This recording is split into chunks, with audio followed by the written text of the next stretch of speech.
We almost killed our e-commerce brand before we launched. Not from bad luck, not from haters, but from 3 mistakes we made ourselves. And if you're building something right now, this could save you weeks or maybe even months. So to recap real quick, my name is Gabriel, and me and my brother are building an e-commerce brand called Nordic Dudes, where we sell anti-chafe swim shorts. We haven't launched our swim shorts yet, so there's no inventory, and we just have pre-orders and a growing email list. But still, we almost blew the entire thing. Mistake number 1 was that we thought cool products would equal sales. So at the start, we thought that if we could create cool shorts, then people will just naturally buy. But that wasn't the case at all. Instead, we learned that not cool products create sales, but brands create sales. What I actually think moves people is them being part of a community or a tribe, a story, a journey, stuff like that. And Nordic Dudes isn't just about swim shorts, it's about Vikings and about dudes who have big legs who try to stop chafing. And once we started telling our story and showing behind the scenes and sharing the wins and mistakes we made along the way,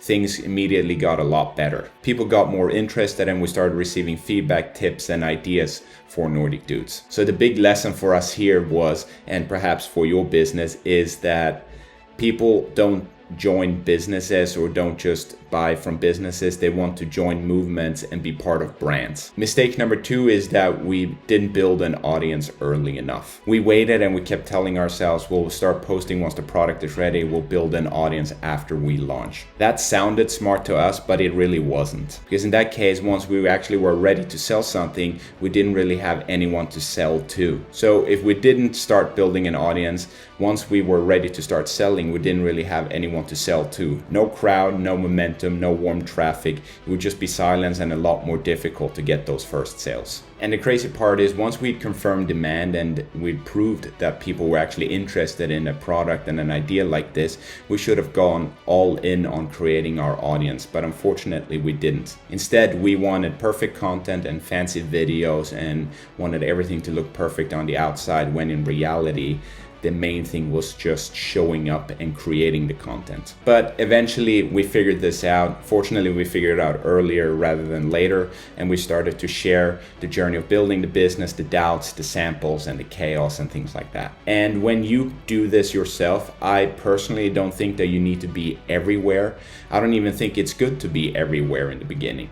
Just pick one social media channel that fits your brand or your e-commerce brand and then start from there. And in our case, those platforms were YouTube and email. So lesson number 2 for the second mistake is to build an audience before you need it. Because when it's time to sell, it's nice to have a group of supporters who give you a little bit of feedback on your brand, and maybe you'll even get some early sales for that e-commerce brand as well. And mistake number 3 is that we didn't really have any idea what we were doing. This one really hurt and is a little bit embarrassing, because we just started emailing manufacturers and asked them, hey, can you create some swim shorts for us? We had no tech pack, no specs, and no clear vision. So those manufacturers just made what they thought we meant, which obviously wasn't what we had in mind. And the first samples we ordered, well, they weren't great. It had the wrong fit, they had no stretch, it had the wrong details. It was just a big mess, and it cost us a lot of money that we really didn't have.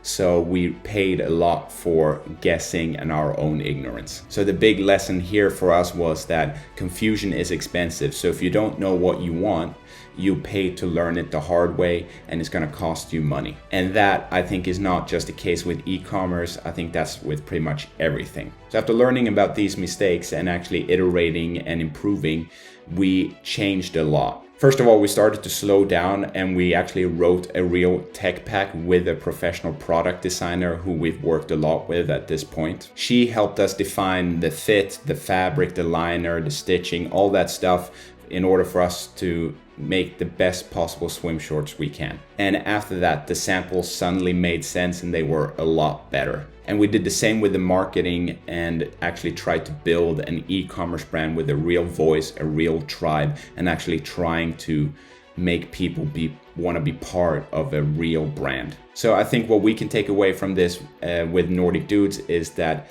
most brands don't fail because the idea necessarily is bad.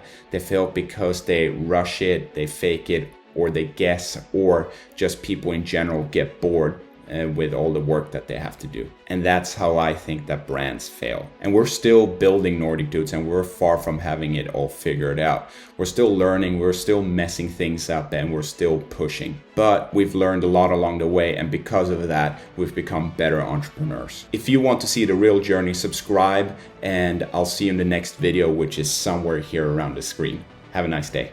Bye.